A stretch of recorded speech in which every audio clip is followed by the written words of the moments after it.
What is a debtor collection period?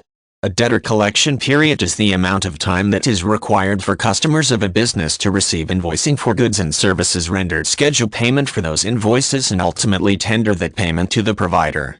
Typically, the collection period begins on the date the invoice is issued and ends on the date that the payment for that invoice is posted.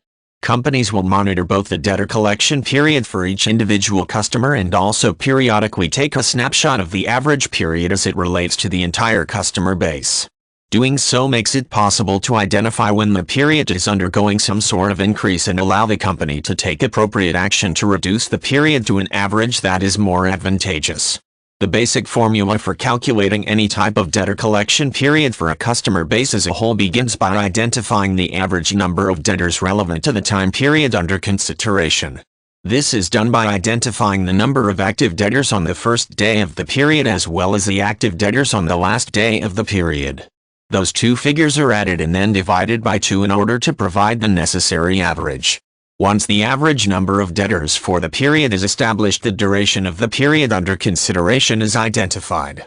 Depending on the reason for the calculation, the duration may be a full calendar year, a quarter, or even a week.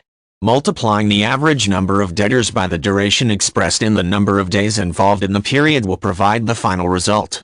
In some cases, it may be appropriate to calculate the debtor collection period by using 12 months instead of 365 days, depending on how the resulting data will be used in analyzing the aging of invoices in the accounts receivables.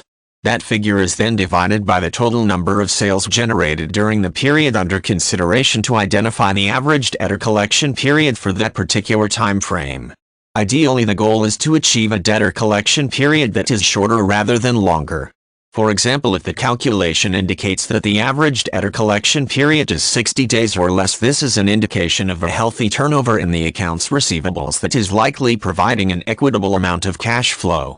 On the other hand, if the average collection period is more along the lines of 90 days, company owners and managers will want to look closely at current policies and procedures as well as identify specific customers who may be contributing significantly to the longer duration, causing potential issues with cash flow.